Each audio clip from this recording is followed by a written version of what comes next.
What is up, everyone? Sorry I didn't stream Monday night. I was extremely tired. It was a very long day at work.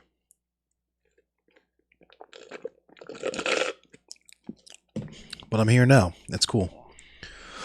Um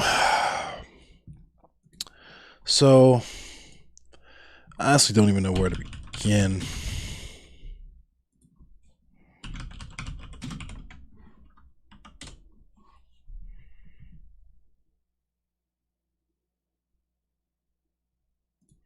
Oh God.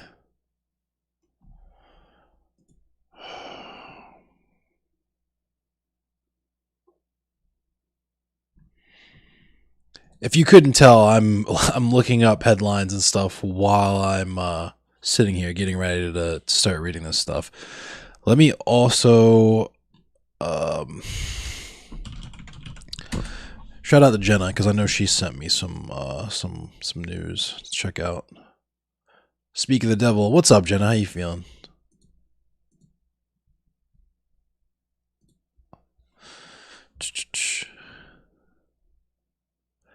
Whoa. Okay. Thank you for that last one, Jenna, because I definitely want to. Uh,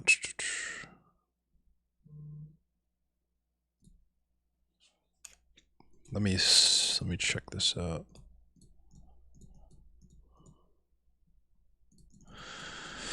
All right, I'll look at that in a minute. That's crazy.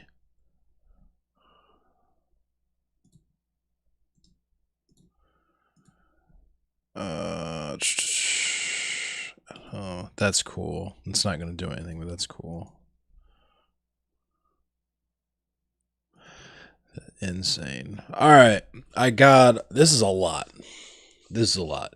I also might not do. Thank you, Fader. I might not game tonight because I am tired. Once again, it's been a long week. It's going to be a long weekend, and I am just physically, mentally, spiritually exhausted. But it's cool. Thanks, Wayne. I'm gonna grab a drink really quick before I get started on this. I probably should have done this before I went live, but it's cool. You guys will wait for me, and if you don't, then I don't care. So I'll be back. Back in 30 seconds.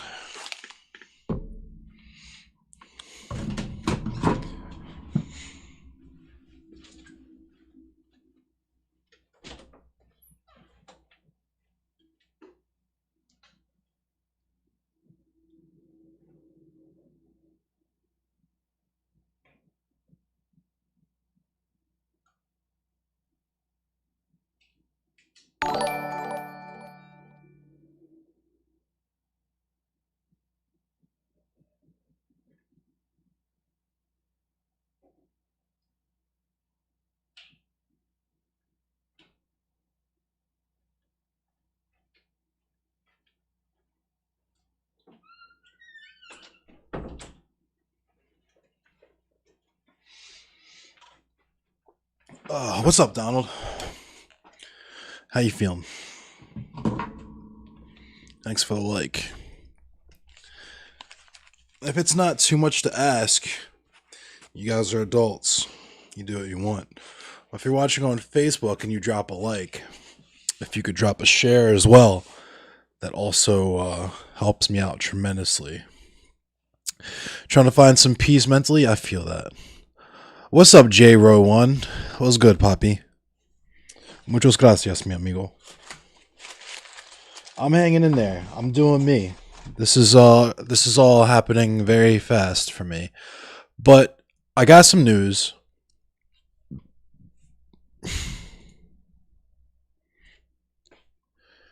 What even was this? I don't even remember what this was. Fucking USA Today. Their paywall bullshit. Let me go through and make sure this shit isn't.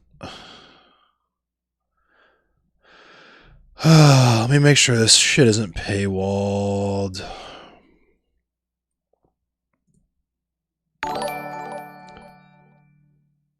Thank you for the like, David Balderas. I'm pregnant. No, I'm not pregnant. Oh, actual news. Yeah, sorry. No, nothing like that. No. All right. Today, so there's two things I kind of really want to talk about. Um, there is the um hearing that happened, I guess, with the police officers from January 6th. Um, Probably Friday, more than likely this coming Friday, I will be once again foregoing a gaming stream to thank you for the host, Jenna. I'll be once again foregoing a gaming stream to do a long form news broadcast because I think that hearing is like 3 hours long. We're not going to watch it in its entirety tonight, but I will be sitting, reacting to it, watching it in its entirety this coming Friday. There is some bits and pieces though, just to get our mind in the right place, to get our minds right. I do want to talk about that briefly tonight, so I will do that.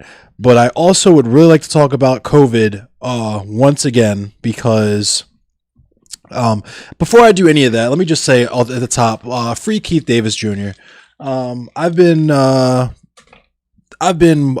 that horn for the past few streams, and I'm gonna keep it going.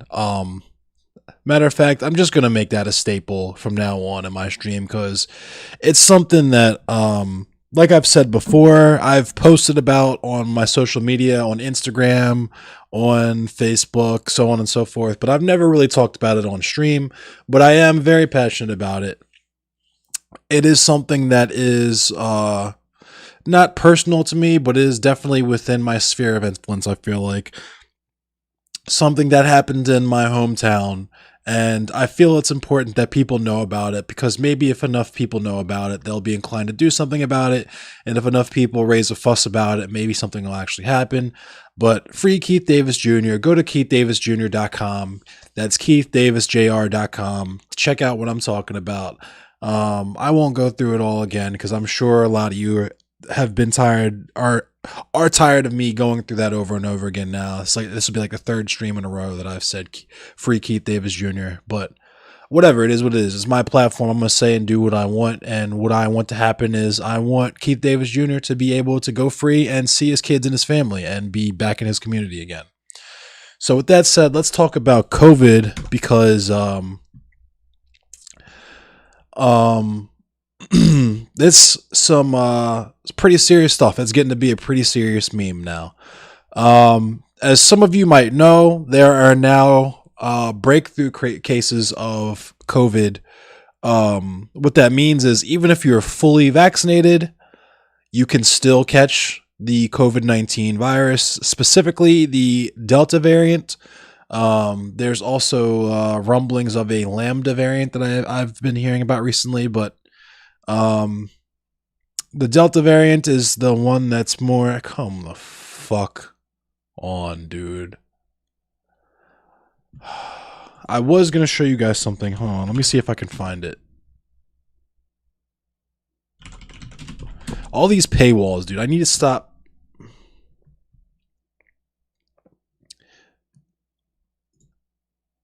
This is old as shit though. This is from July 5th. So I am absolutely not going to register for this website.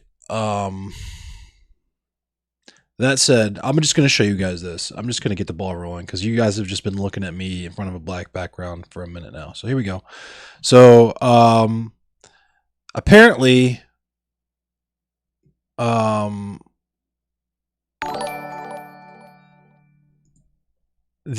you for the like, Xavier Ratcliffe. Apparently the Pfizer vaccine, if you're like me in your Pfizer gang, the efficacy of your vaccine is only about, come on. The efficacy of your vaccine is only about 6 months, as in 6 months after you get fully vaccinated, you will need a booster or you will need to become revaccinated. No, what you sent me is good, Jen. I appreciate you. Sure. Thank you for the like, Mike Miguelito. I appreciate you.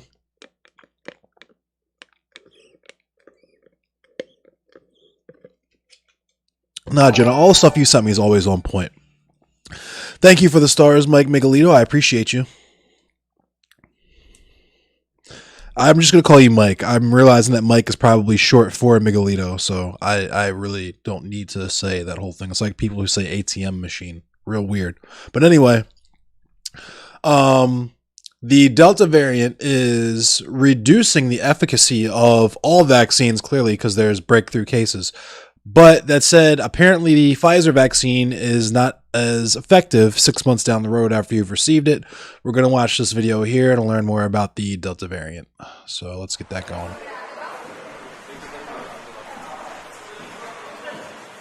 The coronavirus variant that drove India's devastating COVID-19 epidemic is the most infectious to emerge so far.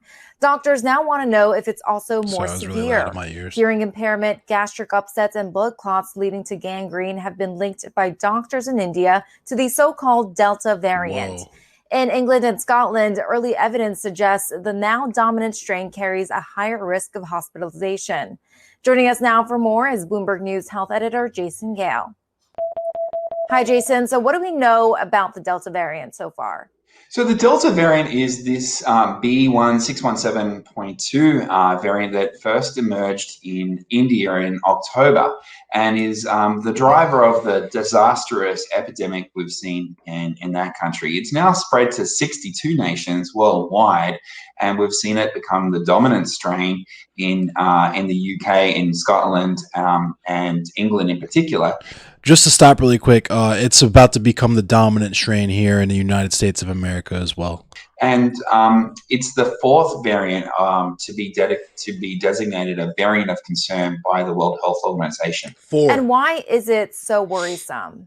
Yeah, so this is a worrisome variant. We've known for a while that it seems to be more transmissible, and the evidence around that seems to be getting stronger, that it may be 50 and as much as 70% more transmissible than the Alpha variant, the B.1.1.7 UK variant, that was already much more transmissible than the previous wild type strain. And now we're starting to see an increase in hospitalizations in England and Scotland, and also seeing evidence that in families and households, more people are getting infected with this more transmissible variant. And what's being done to tackle it then? So we're seeing that a real need to maximize immunizations, to get them up and rolling and get people protected as soon as possible. That is going to be the major way of stopping transmission and illness and hospitalizations and death from this variant. So you heard it there. So we're tracking COVID. This is all, today's the 28th. So these are recent this one is recent up to yesterday. There was 614,584 new cases reported worldwide yesterday. Over 4 million deaths reported worldwide. Over 70,000 cases reported in the U.S. today. Will play out is largely dependent. I don't need to do that. I don't know why we're worried about stocks and bonds during a global pandemic, but capitalism, I guess. That's pretty. This whole situation is so fucking insane, and it's crazy to me. Only in that, so I predicted exactly this would happen, exactly this, even down to the breakthrough cases, right? And it's crazy to me that the world governments have allowed this to happen.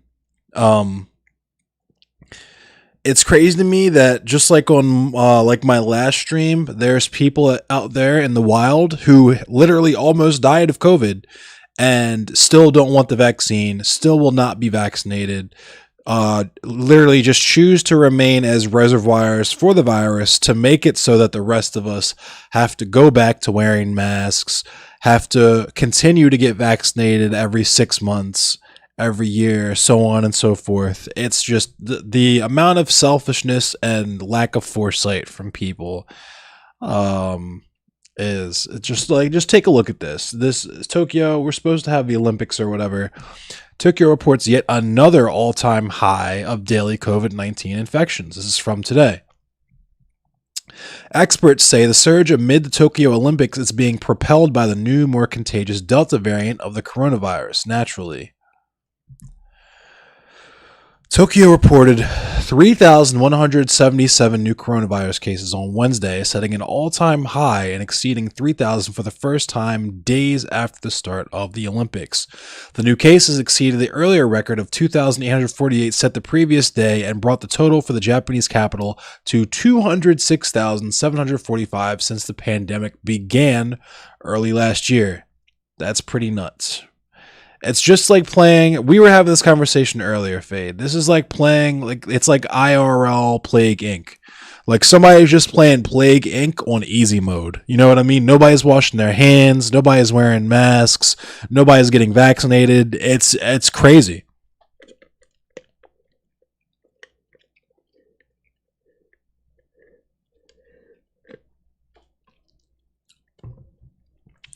I don't think there have been any cases related to the Olympic Games, so we aren't worried about that issue. Because of course, why would you say, yeah, the Olympics is fucking everything up, we need to cancel it? Like, who's gonna turn that bag down?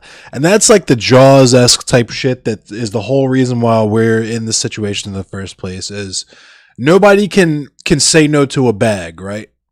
We all have to make as much money as possible. We have to be making as much money as possible, as much amount of time as possible. What's up, Bird? I don't give a shit if my fellow man is literally choking on their own fluids and dying in the streets. I need a bag. I want to finance my 5th summer home, my fucking yacht or whatever. I want to finance my fucking Tesla. You know what I mean? So I'm going to open my bar. I'm going to open whatever. Like this whole, everything about this is like, you couldn't write a dystopian fiction novel as crazy as real life is right now. Let's check something else out. Thank you for the like. Unvaccinated Californians 600% more likely to get COVID. Younger residents ages 18 through 29 are driving the surge. Imagine that. Young people who are saying, fuck the vaccine. I'm young. I'm healthy. I'm not going to get vaccinated. If I get the virus, I'll live anyway. Wow. Surprise, surprise. Those people are going out there and spreading the fucking virus around and fucking it up for everyone. Imagine that. After weeks of urging all Californians to get vaccinated, state public health officials rolled out a requirement on Tuesday that all state healthcare workers provide proof of vaccination or undergo regular COVID testing. Then they rolled out some eye-popping COVID-19 numbers that demonstrate just why that decision was taken. Cases on Wednesday were surging in the state. According to Public Health Department data, the 7-day average test positivity rate has nearly tripled since July 4th from 2% to 5.9%. In that same window, daily cases have surged even more from 1,509 to 6,849.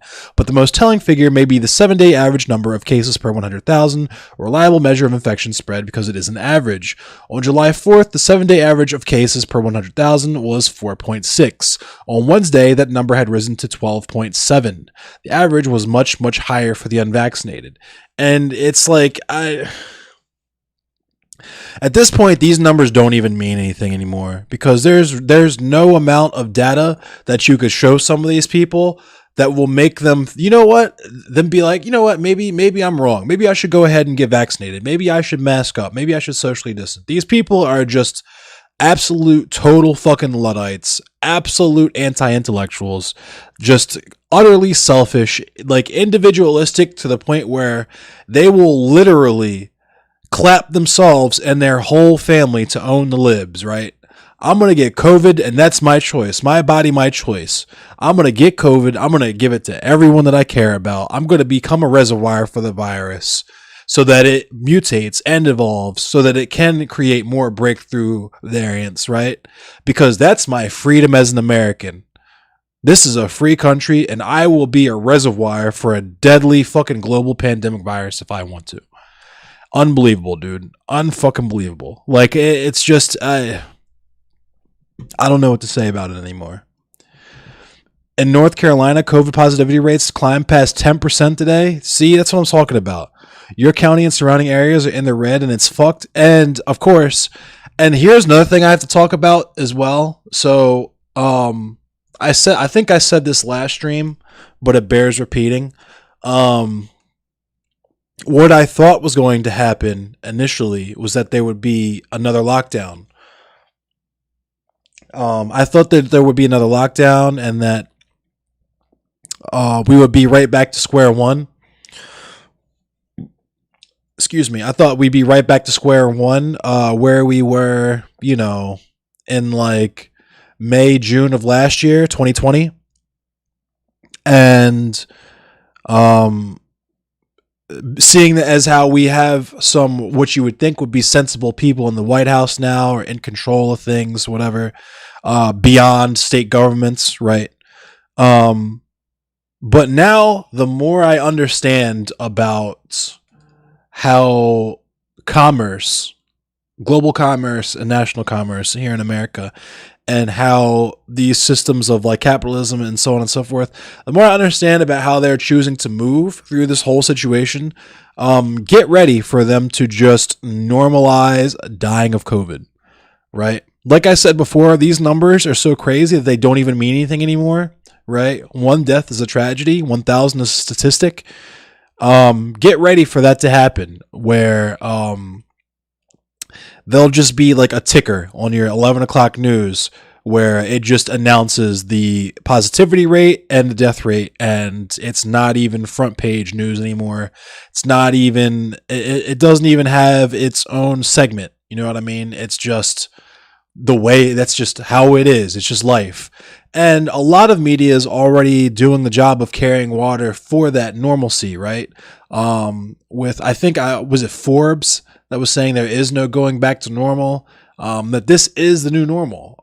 You're just going to have to accept the fact that your government, that your tax dollars went to, that you work hard 8 hours a day, day in and day out to contribute to, does not give a single fuck about you. And they would happily let you die as long as the numbers kept going up on their indicator.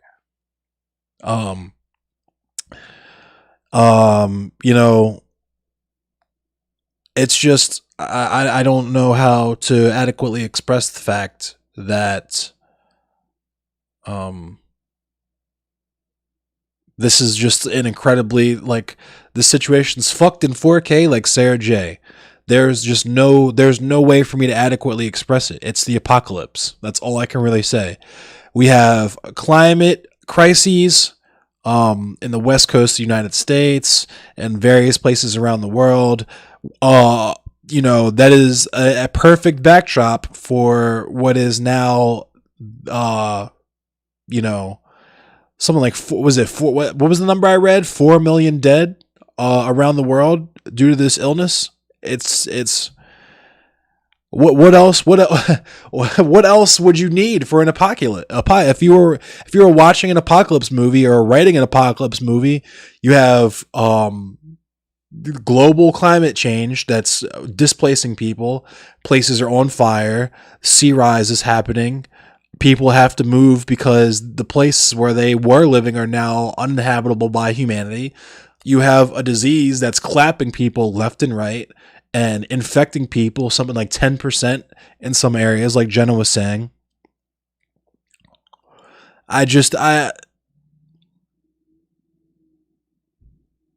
It's very hard to stay positive given all of these things. So that note, let's talk about one last thing. Oh, 2 things.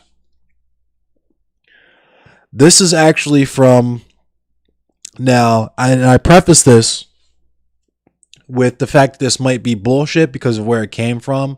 I just read the headline and it was alarming, and then I opened it and realized where it's from after I already opened it. So we'll walk through it together, and if it's bullshit, I'm gonna call it out, obviously. But so apparently, surprise, surprise, the migrant children that are separated from their parents and in these detention facilities are having a serious coronavirus outbreak. Imagine that.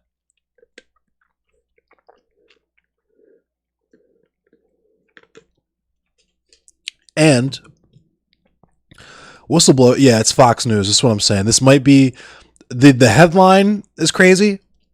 We'll see what the spin is on this information once we get to the meat of the article, but they're saying that there are whistleblowers who were told to downplay the infections at Fort Bliss. And this is a weird game to play because this is a rare instance where they might tell the truth just to make Joe Biden look bad. You know what I mean? Just to blame the Democrats, which is another crazy thing. The Fade Runner and I were talking about. For those of you who don't know, Fade Runner and I work together. Fade Runner is one of my best mans. Shout out to Fade Runner. But we talk about all this shit all the time.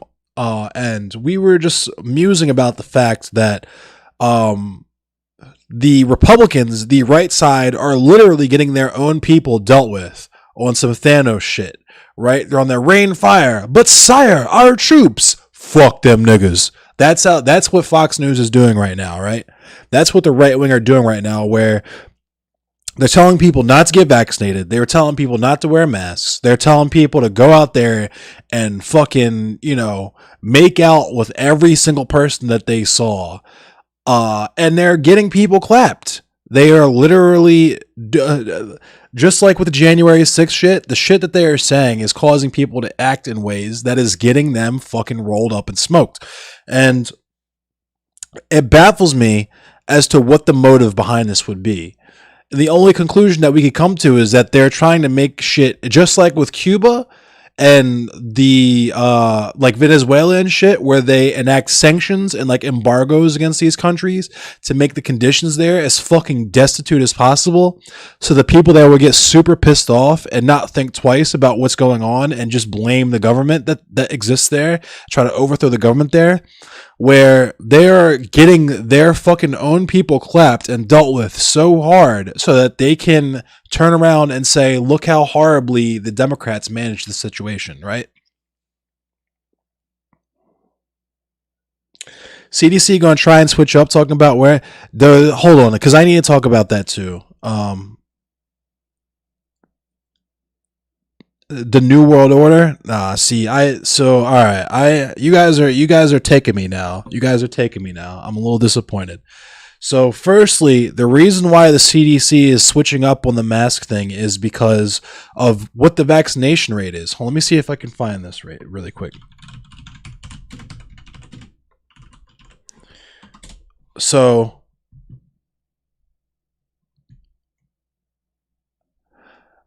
still, this is July 28th, 2021. And we still have less than half of the population of the United States vaccinated, 49.8%. It's very close to half, but still far under half. And some of these places, you still have much lower than that, right? Like Texas, places where absolute fucking lunatic freaks live, right? Fucking places like Georgia, right? Just absolutely, Tennessee, deranged human beings, right? That are anti-vaxxers and stuff. And the fact that we have so few people vaccinated makes the variants spread. You have Delta, you have Lambda, all this shit, to the point where now you have what's known as breakthrough cases, where COVID can infect you and make you very sick, even if you're fully vaccinated. Thus, the CDC is now recommending, hey guys, we know you did everything that you're supposed to do, right? You are doing all that you are required to do in terms of getting the country towards herd immunity, protecting your fellow man, so on and so forth.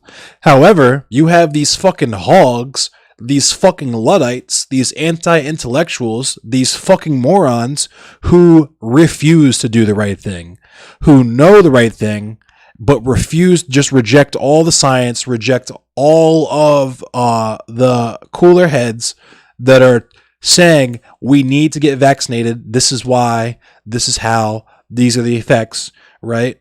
And now, because those people are so fucking stupid, they have fucked it up for the rest of us. And now we have to go back to mask wearing, number one, because we have to protect those people from them fucking selves, right? Because they're so fucking stupid. you might be infected and not know it because you're vaccinated, and then henceforth give it to an unvaccinated person who will then subsequently be hospitalized and maybe even die, because the current pandemic is now a pandemic of the unvaccinated, right? 99% of the people that have been hospitalized by the virus have been unvaccinated people, and like 100% of the deaths have been unvaccinated people now, right?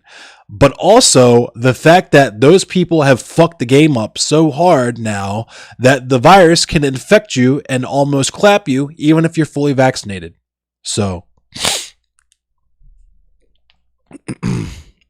they're going to kill their own voting bloc to own libs? Yeah, absolutely. Now, and that comment about the New World Order, we're already in the New World Order. And the New World Order is called global hegemony. It's called capitalism. It's called United States. We got the nukes, so we make the rules. That's what it's called. That's what the New World Order is, right? The New World Order was established when the USSR fucking collapsed, right? Don't fall for this right-wing hype and all this bullshit. But you thought masking up doesn't even do shit? No, Cannibal Sanchez. So here's the thing. Here's where people got confused. So masking up, in the very beginning of the pandemic, they told us that masking up does not do anything. You was playing, man. I get it, Bird. But I get that you're playing, but it's the internet, and it's like I gotta elaborate on shit just because there's people out there that really, you know what I'm saying? There's people that are out there that aren't playing, that believe that shit, that will come in here. You know what I mean? So I want to make sure all my I's are dotted and all my T's are crossed. There's nothing against you. I'm not trying to fucking like dunk on you or talk shit to or about you or anything like that. I'm just trying to make my stream as informative as possible because that's very important to me. But masking up, so let's talk about masking up really quick. You wouldn't come for me on my show? Yeah, I feel you, Bird. I feel you, Bird. You know I got nothing but love for you, my dude. Let's talk about masks really quick. I'll come back to this migrant story because the mask thing is actually relevant to what I was talking about. So the masks are a stopgap measure. You need to be vaccinated. Let me look up. I'll just Google search mask efficacy right here. This is the first result on Google. Community mask wearing substantially reduces transmission of severe acute respiratory syndrome coronavirus 2 in two ways. First, masks prevent infected persons from exposing others to SARS-CoV-2 by blocking exhalation of virus-containing droplets into the air, termed source control. This aspect of mask wearing is especially important because it is estimated that at least 50% or more of transmissions are from persons who never develop symptoms or those who are in the pre-symptomatic phase of COVID-19 illness. So what that's saying is, number one, the reason why you should wear a mask is because if you have it and don't know that you have it, like 50% of people who spread it, you won't spread it to other people. That's a lot, so I'm just gonna skip to.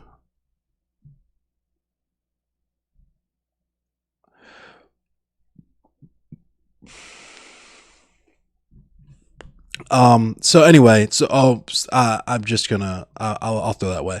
So let me explain that whole situation. Thank you, SPAC MPTN, for the follow. I appreciate you. But in the very beginning of this whole thing, they said that masks were not effective. The CDC said that masks were not effective because they knew exactly what would happen with us dumbass, fucking hoggish, fucking moronic Americans, right?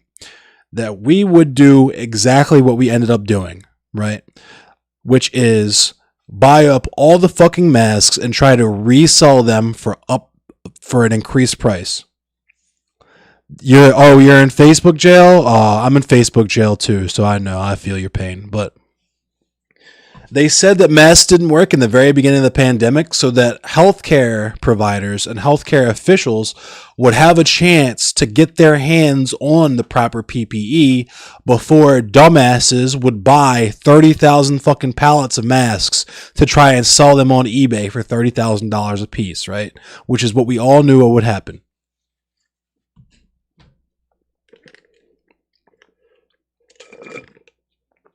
And which is exactly what actually did end up happening with hand sanitizer, with masks, all that shit.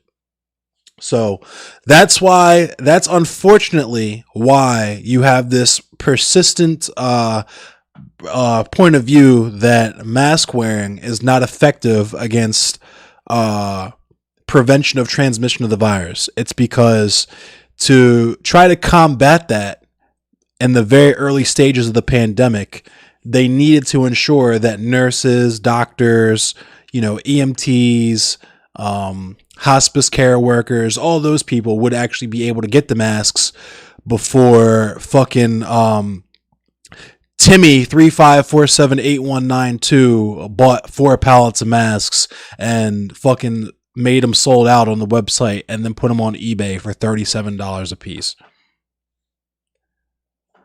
Exactly, Kuma. Plus, just like I was saying earlier as well, masks don't protect the wearer. They protect the people around the person wearing the mask.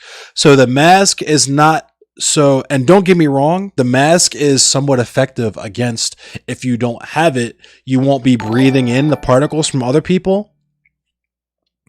Yo, thank you for the donation, Jen. I appreciate you.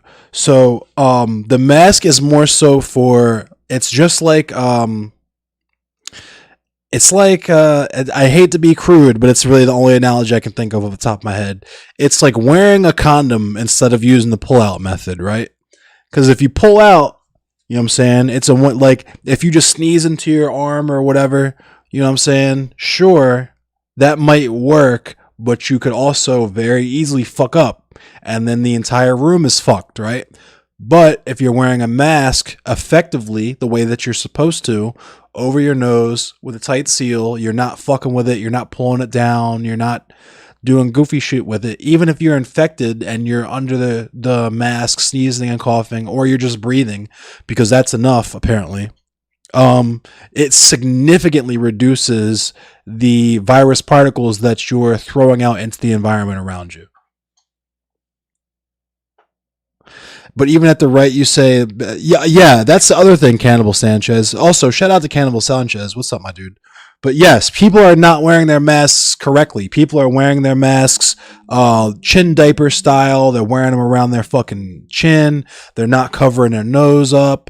My mom is a mortician, and she said she did a viewing where all the people had fucking just straight up had holes cut in their masks, which is the most insane shit that I could possibly think of.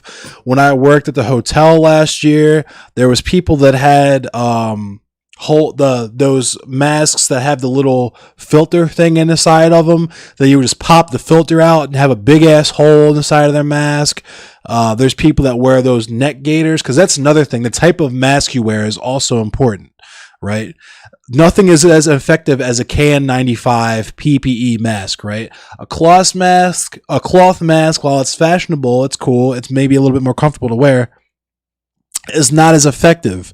And those neck gaiters that you see people wear, there's actually, I've seen some things that talk about how those things actually make it more transmissible.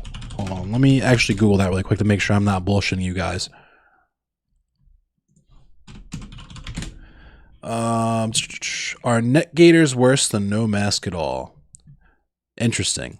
MIT. This is MIT Medical. The short answer is that other mask options are probably better than a single layer neck gaiter in many situations, but a gaiter, even at a single thickness, is almost certainly better than nothing. So, of course, yeah. Of course. Yeah. The neck gaiter thing was debunked? Yeah, naturally. Yeah, we just went through that together. Yeah, paper towels, toilet paper, fade runner. Yeah, absolutely. Yeah. Let's read this, though, really quick. A lot of people wear these cloth masks and be like, mask up, protect your loved ones, and it's like, y'all are not even wearing the right ones. That's true, but it's still better than nothing. You know what I'm saying? It's something. It's not nothing, but I agree with you. That people, it's like, I'm not sure if you're a person of color or if you're, what you got going on, but it's like liberals. It's like people who fucking, you know what I mean? They'll put hashtag Black Lives Matter or whatever, like, in their shit, and then call the cops on black kids playing in their neighborhood. You know what I mean? Like, it's silliness, but it's better than nothing, I guess, in a sense that it's cool that they're not just sneezing and coughing all over everything in their environment and fucking, you know, licking doorknobs and shit like that. But at the same time, you should probably wear the right kind of mask. But let's watch this video here because I want to check this out.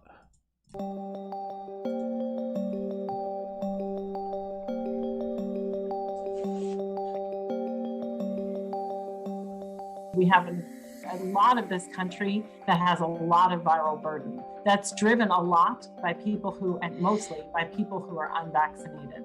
Those are the people that are driving the new infections. But at an individual level, we believe everybody should be wearing a mask in those areas of substantial and high transmission.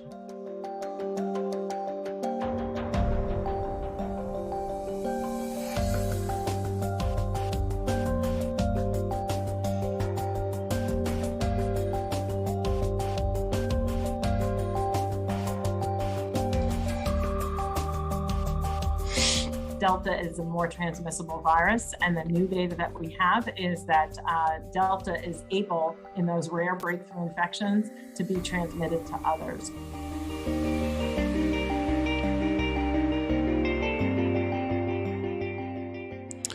So yeah. Oh, shut up. So yeah, so even while there's a lot of new talk about masks this week, neither masks nor anything else are coming to save us. There's only one thing that matters. It's time to get a COVID-19 vaccine if you haven't already. The Delta variant is last call. And I've said it before. Yeah, I don't know, bro. I'm just super annoyed with all the COVID CDC political shit nowadays. Shit ain't worth my mental. I mean, I feel that, my guy. Like, I can understand because it's exhausting. This shit is exhausting. It's exhausting to have to live through.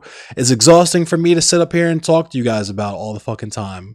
But I gotta fucking get on my soapbox and do this shit because it's not a political thing. This is a public health issue, right? Everyone at this point in the game, a year in, everyone knows somebody that's caught the virus. People might even know someone that's died from it. I have 2 family members that died behind this shit. That's all been completely preventable. You know what I'm saying? And it's just, I gotta, for selfish reasons, right? Because I want this shit to be over with the same as you. But it's not going to be over just because we decide that it's over, right? And we see that now in April, right, where people started to get fully vaccinated, the restrictions on social distancing and so on and so forth started to get lifted. We all let our guard down. I'm not going to speak for everyone. I know I let my guard down a little bit. I didn't go to any major super huge events, but I went to some outdoor events. I went to a few, took some photos, did a lot of stuff. I stopped wearing my mask indoors, you know. A lot of people let their guards down, and now we're paying the price for it. It doesn't have to do with politics, but everybody really made it like that. Facts, Cannibal Sanchez, absolutely. And it's crazy because it's always like the right wing. It's always those crazy conservative people that want to make doing the right thing seem like a virtue signal, right? They wanted to make, if you wear a mask, you might not even be wearing a mask to protect everyone else. You might just be wearing a mask for a completely paranoid reason. You might just be like, these people are fucking dirty. Everybody's got COVID. I'm wearing a mask and I'm using hand sanitizer. I don't want that shit. And people are going to call you a virtue signaler because you're wearing a mask, right? It's just same with the vaccine. You got people making fake vaccine cards just so they can go on trips to fucking the Dominican Republic and shit. We just live in a crazy country where, just like with Black Lives Matter, just like with abortion rights, with all this shit, we live in a country where doing the right thing becomes politicized because so many people want to continue to do the wrong thing and act like that's normal. You're wearing a mask because you would like wearing a mask because you're ugly. So, I mean, hey, let's. I like wearing a mask because I like Noob Saibot. You know what I'm saying?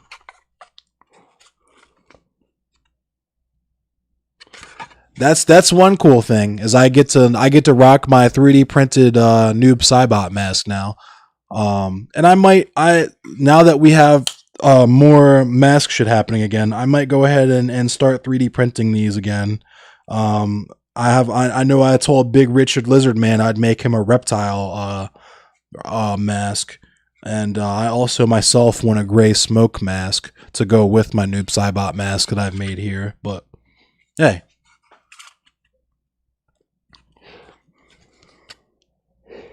thank you. I'll blow myself up just so you guys check it out really quick.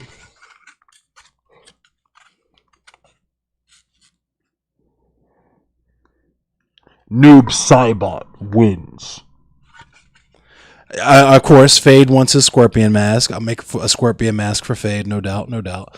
But yeah, man, this COVID shit is no joke, and you would think that by now, over a year and some change in, with like 4 million people clapped around the world, over 500,000 people clapped just in the United States, people literally in the hospital with COVID almost died of it, and they're still like, nah, I don't want a vaccine. Nah, this is a political issue. Nah, it's blown out of proportion. And this is just such a wild state of affairs to me that I feel it important to talk about. And, yeah, get vaccinated if you can. You should. I won't spend a whole lot of time preaching that because I do every stream. But, yeah, man, if you can get vaccinated and you're choosing not to, I don't know what's wrong with you, my dude. But anyway, let's get back to the story about the migrants that have the migrant children, because this is fucked. 2 federal whistleblowers are alleging that Department of Health and Human Services instructed them to downplay a coronavirus outbreak amongst migrant children being housed at a facility in Fort Bliss, Texas earlier this year, according to a complaint filed Wednesday. The complaint, which was sent to 4 congressional committees and government watchdogs, was filed by the nonprofit Government Accountability Project on behalf of Arthur Perlstein and Lauren Reinhold, who say they are career federal civil servants and whistleblowers, who served as volunteer detailees at the Fort Bliss emergency intake site from April through June 2021. A Sub-Zero mask will be nice. I'm just going to I'm going to get order some rainbow filament off Amazon and just do one in every color. Do a green one, do a yellow one, do a blue one, do a red one. The Ermac one is the one I'm most looking forward to making, honestly. The Ermac one, the all red one, that shit's going to be fire when I make that one. But I won't hype it up too much because I still have to actually do it, and I will thus need to find the energy to do it. And that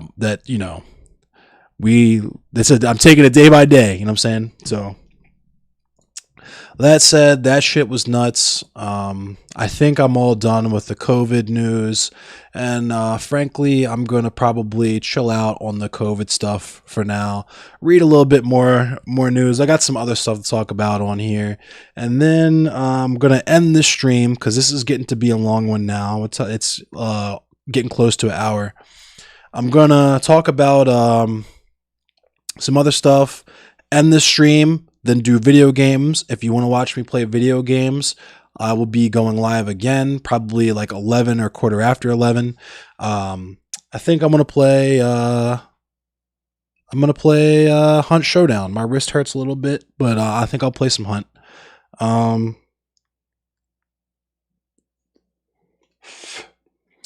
And yeah, but let's get to some other stuff really quick before I talk about that. So let's talk about this. I recognized the fact that there were individuals that were trying to grab a hold of my gun. I remember one of them distinctly lunging at me time and time again, trying to grab my gun. And I heard people in the crowd yelling, "Get his gun, kill him with his own gun." I no longer posed any type of threat, nor was I an impediment to them going inside of the building. But yet they tortured me. They beat me. I was struck with a taser device at the base of my skull numerous times. And they continued to do so until I yelled out that I have kids. Wow. Officer Fanone, before I ask you a question, I I'd like to show a brief video clip of some of what you went through today. I realize this can be difficult to watch, but I think it's important for the public to see.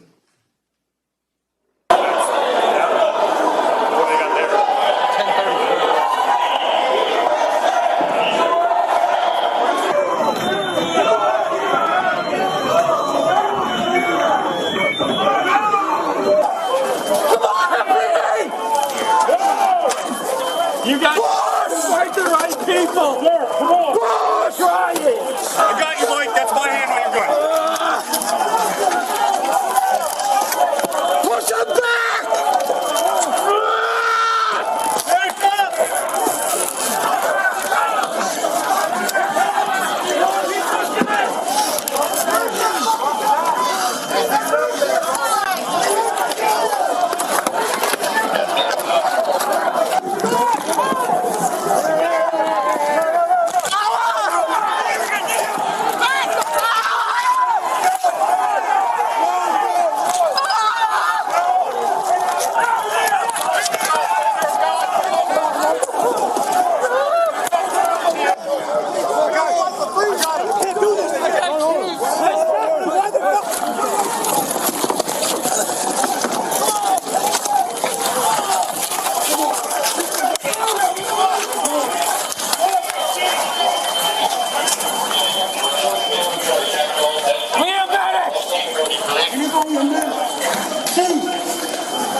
Mike, stay in there, buddy. Mike, it's Jimmy. I'm here. Mike.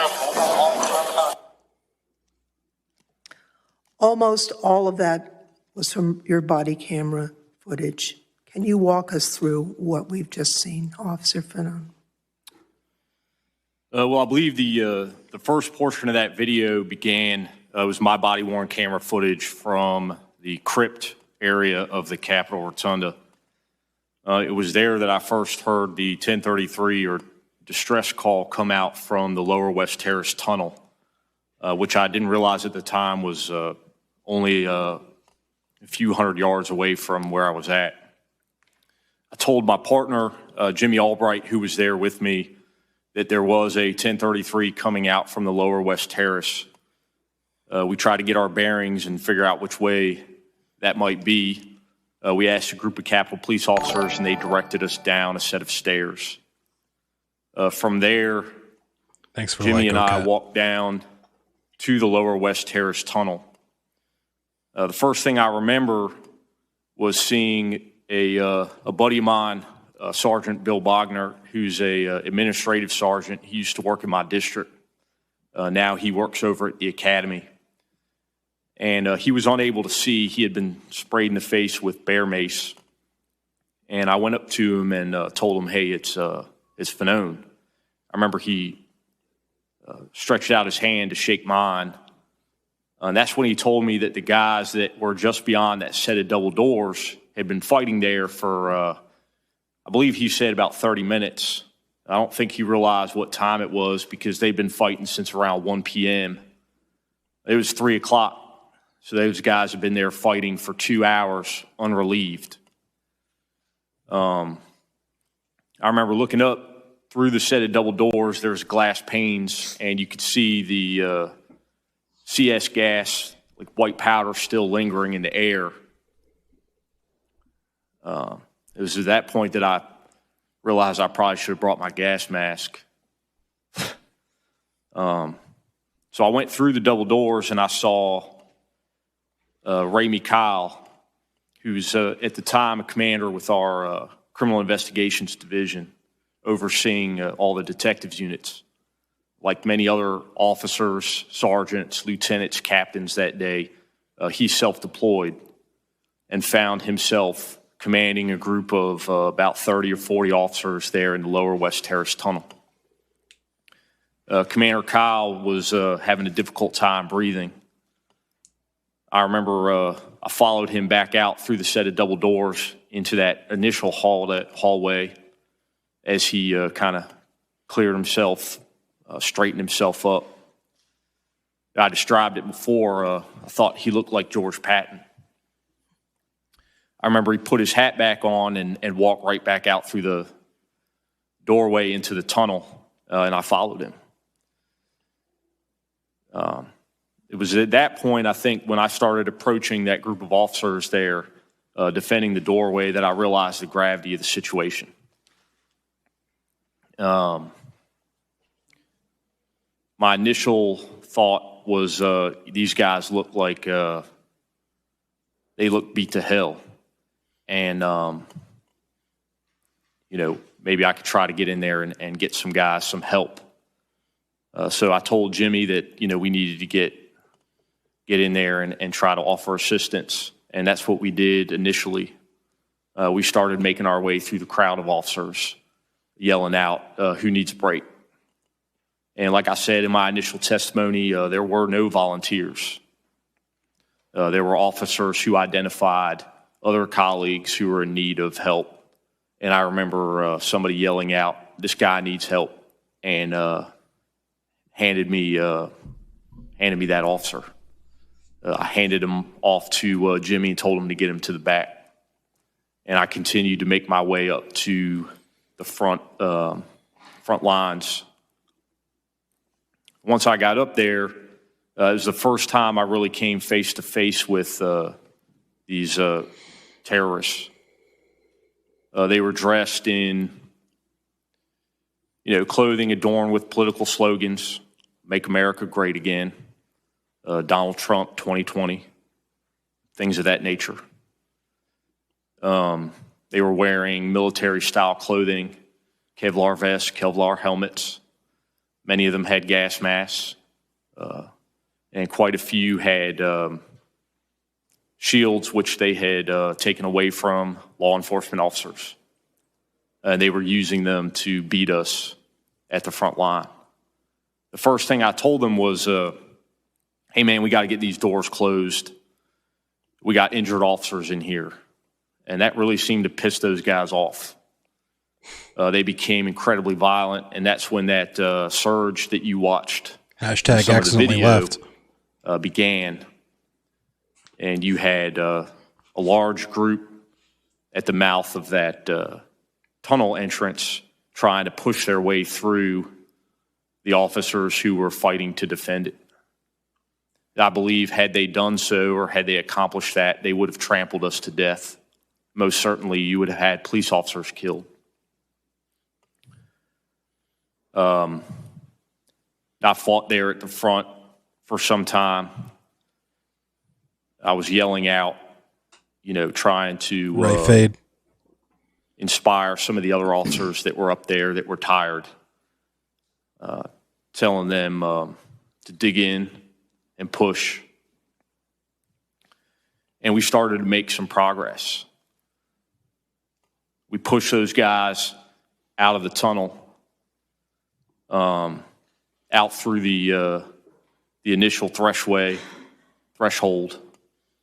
And I remember thinking to myself, man, it's good to get some fresh air. It was at that point that I was pulled off the line. That initial period of time where I was pulled, off that line was kind of a blur. I just remember getting violently assaulted from every direction, and eventually found myself out probably about 250, maybe 300 feet away from the mouth of the tunnel where the other officers were at. And I knew I was up shit creek without a paddle. I was trying to push guys off of me, create some space. All the while, I recognized the fact that there were individuals that were trying to grab a hold of my gun. I remember one of them distinctly lunging at me time and time again, trying to grab my gun. And I heard people in the crowd yelling, "Get his gun, kill him with his own gun," and words to that effect. I thought about using my weapon. I believed that there were individuals in the crowd whose intentions were to kill me. And I came to that conclusion because of the fact that separated from these other officers who were only trying to defend the Capitol, I no longer posed any type of threat, nor was I an impediment to them, going inside of the building. But yet they tortured me. They beat me. I was struck with a taser device at the base of my skull numerous times. And they continued to do so until I yelled out that I have kids. And I said that hoping to appeal to some of those individuals' humanity. And fortunately, a few did step in and intervene on my behalf. They did assist me back towards the mouth of the tunnel entrance, and other officers were then able to rescue me and pull me back inside. But at that point, I was unconscious. And based off the body-worn camera footage, it's believed that I was unconscious for approximately 4 minutes. Hey, NBC News viewers, thanks for checking out our YouTube channel.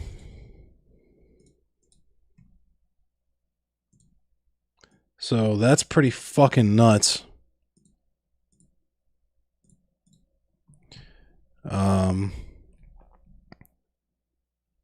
Wow. So you guys watched that, right? We all watched that together. Oh, you already seen this because I'm really bad at doing this whole stream thing. So we all watched that together, and let me also say that I am the anti-cop guy. I believe 1000% that when you put that badge on, you sign up specifically for this kind of shit, right? Just like when you fucking join the military, you are signing up to get shot at. When you become a firefighter, you are signing up to run into burning buildings and potentially burn to death, right? So, that's how I feel about that. But this is still, if you can listen to this and not feel something for these people, these individuals, it's crazy to me that we're about to see what we're about to see right now. So I'm going to check this out. We're going to turn now to that emotional testimony in day one of the investigation into the deadly assault on the U.S. Capitol. A House panel heard from 4 officers who defended the building from a violent mob of police officers. President Trump say, quote, officer.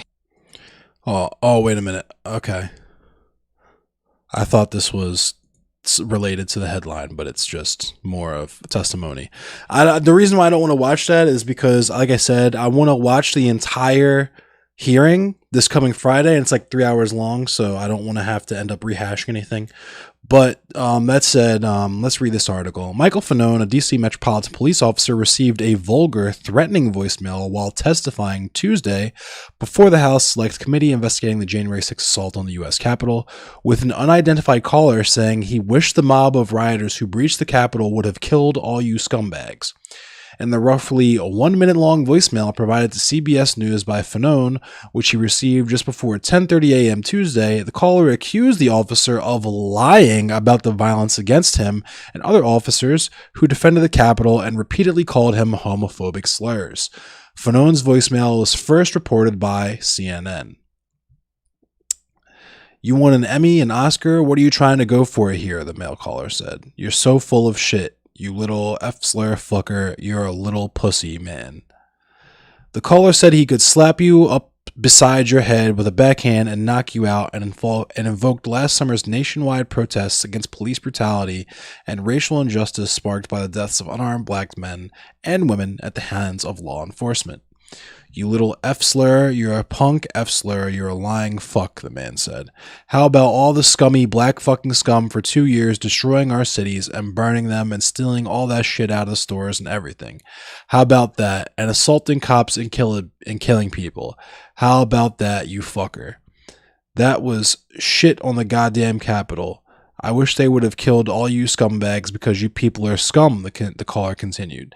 They stole the election from Trump, and you know that, you scumbag. And you fucking, too bad they didn't beat the shit out of you more. You're a piece of shit, and you're a little F-slur, you fucking scumbag. So, just in case you were wondering if they were planning on doing that shit again in 2024, I don't feel like I don't want to read about that.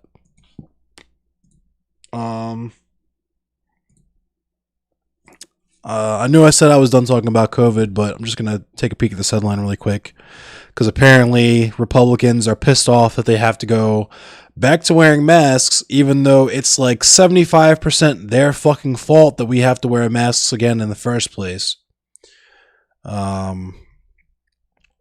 We have a crisis at our border, and we are playing footsie with mask mandates in the people's house. It's absolutely absurd what this body is doing, the people's house. It's an embarrassment, it's a mockery, and the American people are fed up, Roy said in an impassioned, fuller speech. You're talking about Representative Chip Roy from Texas. So, yeah, if you didn't, as if you needed me to tell you this, the Republicans are fucking insane. The conservatives are absolutely in a different reality than the ones that we're living in. We're in the middle of a global pandemic, and they're worried about keeping brown people out of Texas, out of California, out of Florida. They're just, it's the slide into full-blown fascism, into full-blown just straight-up Nazism is becoming very quick. Very, very quick. I keep saying this on this channel, and I cannot stress enough how absolutely absurd these next 4 years are about to be, and how the situation in this country, especially for liberals probably most of all, because they're the ones who are the most out to lunch on a lot of these social issues in this country, even though they like to virtue signal a bunch about it. They're in for a rude awakening come 2024. They're in for a real wake-up call. They are, I'm sure, convinced that it's over because Trump is out of office now, and the adults are back in charge, as it were. But shit is about to hit the fan in a big way, in a really big way. And I hope everyone stays safe. And I hope you guys are able to weather the storm that we're in right now. And I hope you guys are able to steel yourselves against what's coming in 4 years and maybe even next year. Well, not 4 years, 3 years, but I'm just going to read these headlines really quick and then end it, because now it's like 1 hour and 10. So, So Cori Bush is calling on Congress to end homelessness with an unhoused Bill of Rights, which I'm sure will go absolutely fucking nowhere, because capitalism needs homelessness. Capitalism needs desperate people. It needs people who will accept shit jobs for shit pay. And, you know, when people are in good situations, they won't do that. So let's watch this really quick. People are still trying to scrape together their rent and sacrificing other necessities like food and medication and healthcare because they'd rather be hungry than homeless. It's absolutely possible to end homelessness. I mean, just Jeff Bezos, fucking Elon Musk, Richard Branson, just one of them could do it by themselves with just a fraction of the money that they have. And, you know, Bill Gates is too busy buying up all the farmland in the country to end homelessness. And, you know, not many people know that.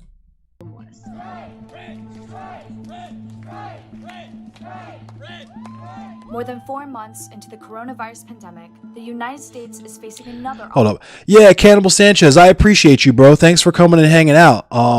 Yeah, whenever you want to ask some questions, my dude, I appreciate you coming through. I stream Mondays, Wednesdays, and Fridays at 10 p.m. I do the news for about an hour, and then I play, like, especially Mondays, I do Mortal Kombat tournaments. But, you know, I play video games at like 11 Monday, Wednesday, and Friday. So if you don't want me to go as heavy, you just want to have a kickback and just talk about some shit, just chop it up while I game. that's the time to do it. But 10 p.m. Eastern Standard Time, Monday, Wednesday, Friday, that's when I get super into the news and super into the information, educational shit. So thanks again for coming by, bro. I be seeing you sometimes in MF Slayers chat, and I love that community. That community is so fucking lit. I met some of the dopest people on Twitch. Twitch was not truly fun for me until I discovered MF Slayers community, and I discovered people like you in there. So I appreciate you, Cannibal Sanchez. I truly do. But let's continue with this shit here. Ongoing crisis. Evictions. Slayer the GOAT. ASMR Slayer the GOAT. Are running out for millions of out-of-work Americans. Protesters are demanding lawmakers to cancel rent and mortgage payments to grant reprieve during the pandemic. Cancel mortgage, cancel rent. We need housing, can't live in tents. But experts say renters were already vulnerable before the coronavirus arrived. The pandemic has caused historic levels of job losses and unemployment, and it's hitting Black and Latinx communities of color the hardest. And these are the same communities that are also disproportionately bearing the brunt of infections. The pandemic has also exacerbated the existing housing and homelessness crisis. And so even before the pandemic, low-income renters were severely rent burdened, which means that they were paying more than half their income of rent. Soy mecánico y las personas con las que yo trabajo pues son personas latinas y casi todas las personas pues perdieron sus trabajos y por lo tanto, y como tienen sus carros parados, pues no me llamaban para trabajar ni nada y todo se me vino abajo. Antes de la pandemia pues todo era estable, mi hogar era estable, yo estaba trabajando normal, mi esposa trabajaba 5 días a la semana, yo estaba trabajando normalmente, no tenía problemas económicos, no estaba esta situación que ahorita la verdad es terrible. Tengo 4 meses de no pagar mi renta, 4 meses, y pues aunque estén dando los 12 meses que dice que están dando para que uno se ponga al corriente con la renta, ¿quién garantiza que inmediatamente al retirarse de la pandemia uno va a poder cumplir con ese pago? ¿Me entiendes? ¿No? Eso va a ser totalmente, yo lo veo imposible. What cities and states have done is they've passed moratoriums. It's varied. There's currently a patchwork of different laws that have been passed. The eviction moratoria have been put in place, but they're also expiring now. And some states and cities just never adopted them in the first place. And so without ongoing protections against evictions and substantial rent relief to address the back rent, housing advocates are anticipating a massive tsunami of evictions in the coming months. Once the COVID emergency began and folks started to lose their jobs, we started to see more and more folks needing to have protections to be able to stay in their homes. What advocates did is they began to pressure the city and county to begin to roll out protections that kept folks in their home, and it resulted in moratoriums at the city and county level and at the state level. Essentially what those moratoriums do is they buy time. They don't necessarily avoid eviction. We're beyond crisis mode. Many of the tenant organizers in this city that have been doing this work for a long time have never seen this before, and many are calling this the equivalent of 2008's foreclosure crisis, but at an exponential level. Pues tengo una hija de 16 años que ella tiene 0 defensas. Es lo que yo estoy viviendo, lo que le estoy diciendo. Hay otras personas que puede ser que estén peor, ¿me entiendes? Que no tienen ni siquiera comida, no tienen agua para beber, tal vez están bebiendo agua del chorro, ¿me entiendes? Hay muchas situaciones diferentes. La mía es delicada por mi hija. Yo con gusto yo podría decir, voy a salir a trabajar, voy a salir a buscar, pero me tengo que a veces detener por miedo de que vaya a haber personas infectadas y venga yo y voy a llevar el virus a mi casa, y luego están incrementando aumentos de renta excesivos, y eso no es justo, ¿me entiendes? No es justo. Pero sí, a mí me gustaría que si en algo sirve mi testimonio, lo que yo estoy viviendo, para ablandar un poco el corazón de los senadores que aprueben una ley para ayudar, no solo para ayudarme a mí, para ayudar a la comunidad en general, porque no soy yo el único. This is crazy what we got going on in this country.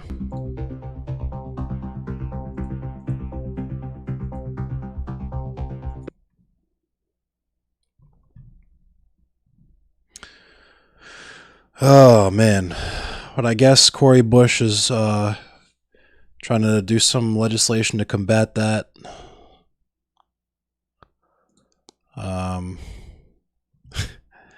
It wouldn't be my stream if we didn't dunk on Marjorie Taylor Meme. So Marjorie Taylor Meme changes her mind and is now deciding that vaccination is more like Jim Crow and not like the Holocaust. So that's progress, question marks.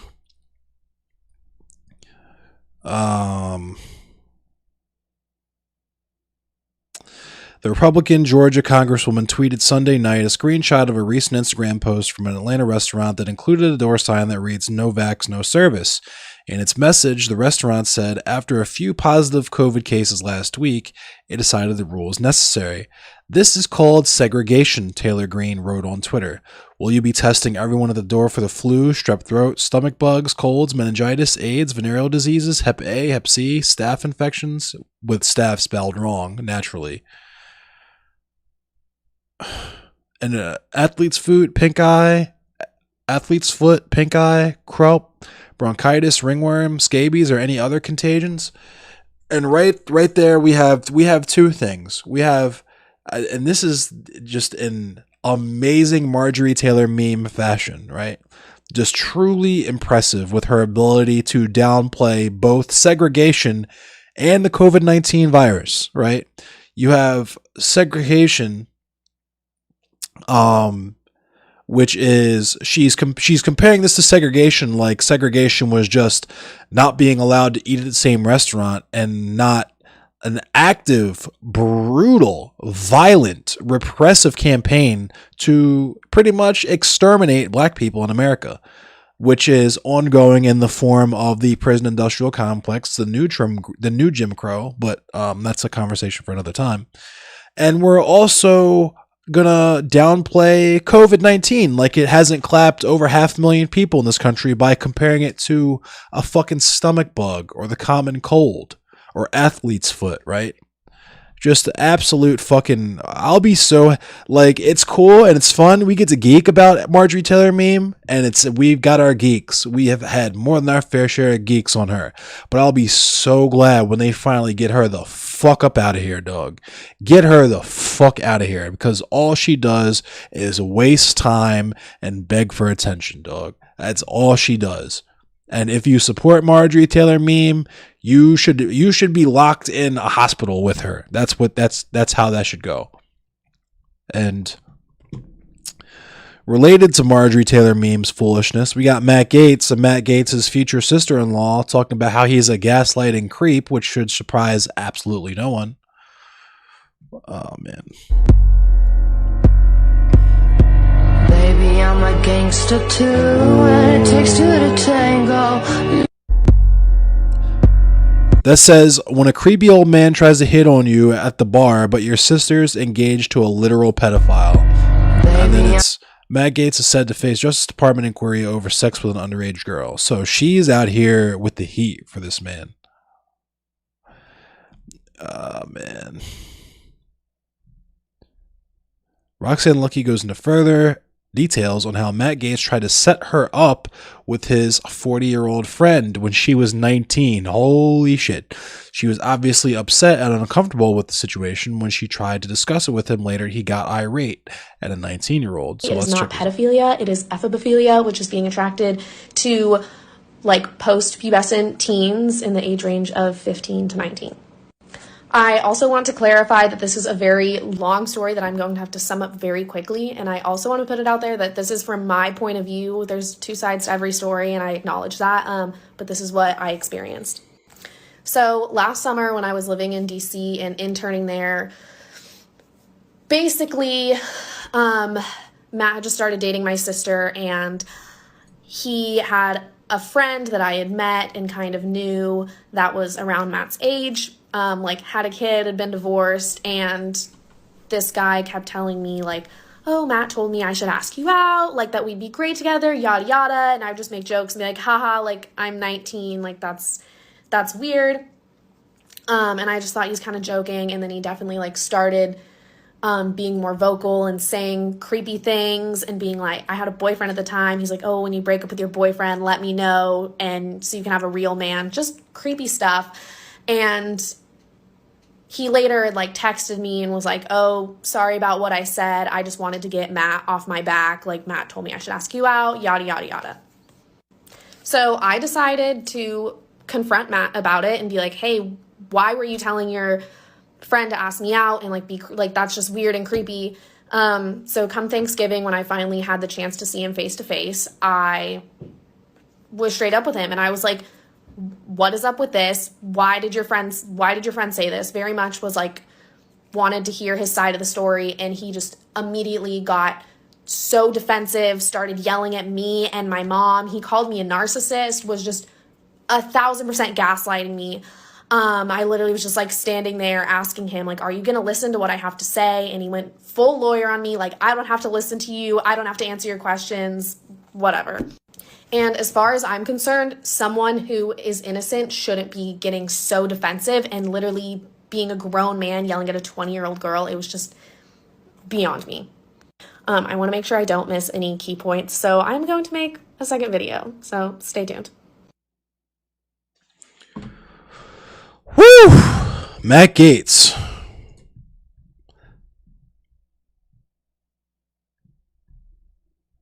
Is this the second one? So basically, to continue the story, after I had this encounter with Matt and just saw his character and the type of person he is, when everything came out about him, I honestly, unfortunately, was not surprised.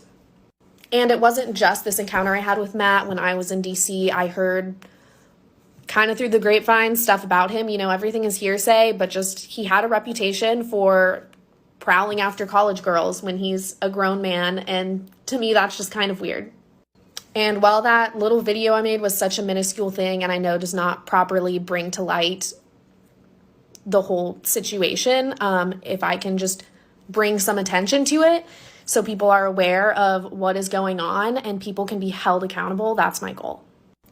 And as someone who has personally experienced a ton of creepy old politician men hitting on me when I was underage and experiencing sexual assault at that age by people of power, it's just very disheartening, and I have zero tolerance for people like him. And I think politicians need to be held accountable for their actions, and I'm tired of them getting away with this type of stuff. And I think it's important that we are just aware and hold people accountable to whatever extent we can. There is so much more I could say, but I just kind of wanted to make a little bit of a clarifying video. So thanks for coming to this TED Talk. That's all. Wild. Matt Gaetz. Matt motherfucking Gaetz. And, yeah. And this last piece of news I got for y'all is apparently the Justice Department is going to come through and clap any states who are still trying to overturn the election results from last year. I won't really read too far into that, but yeah. So thanks, y'all. I appreciate you coming through, hanging out. Shout out to Jenna for the donation. Shout out to Cannibal Sanchez for showing up and just hanging out and being a homie. Shout out to Fade Runner for always being there and modding. Shout out to Kuma Bear, likewise, the same thing. Shout out to Jenna for always providing me with the dope news. Shout out to DC Metal Chris for always coming through being a homie. Shout out to Vulcan Land. Shout out to Bird for coming through. Shout out to Diva. Thanks for coming and hanging out. And shout out Algal. You've been pretty quiet this stream, but I appreciate you. Thanks for coming through. I will be live again in like 10 minutes, I'm going to play some Hunt Showdown. I'm going to grab myself some more raspberry tea because I am thirsty. And I'm going to play some Hunt Showdown. We can talk and chop it up and chat and meme and all that fun stuff. I probably won't play for very long. But Friday, I will be doing two things. I will be talking more about Keith Davis Jr. yet again, of course, but I will also be watching this hearing from the Capitol police officers about January 6th in its entirety. I think it's something like 3 hours long, so it's probably going to be a longer stream like I usually used to do. So if you're interested in that, that's going to be Friday at 10 p.m. Eastern Standard Time, same place. Come check that out. But on that note, thanks everybody for watching. This concludes my news portion of my stream for tonight. Yeah, long streams. I want to do more long streams, but my job now is so taxing that I'm honestly contemplating rescheduling. I might do morning streams just so I can do the long form streams again. You know, going to bed early and waking up like 9 a.m. to continue doing the 3-4 hour long streams again. Long things is always good. I think I'm picking up what you're putting down. I think I'm reading that signal. But thanks everyone. I appreciate you. Much love. Thank you for supporting me and just being there. And honestly, sometimes, like I've said before, my job and just a bunch of stuff I got going on in my personal life right now is very exhausting. But you guys make this shit worth it. You guys are kind of my outlet. I like coming and talking to you guys about stuff that's important to me. I like having this conversation with you all. And of course, I also like video games. Video games have been my way that I relax and have been my outlet since I was a little boy. But yeah, I appreciate you guys more than you probably realize, more than you understand. And just truly, truly thank you all. Trying to build this up. But I'm also really enjoying this period of time where I can be really intimate and address you all individually, and it's not chat going a million miles a minute, like some other streamers have that do my same style of content. So I appreciate you all. Thanks for coming. I will see you guys in like 10 minutes if you want to watch me play video games and hang out. But if not, if you want to check out Keith Davis Jr. stream and the January 6th Capitol Police hearing, I will see you guys Friday at 10 p.m. Eastern Standard Time. Stay safe, stay healthy, everyone. Stay blessed. And yeah, that's all I really got. Thank you.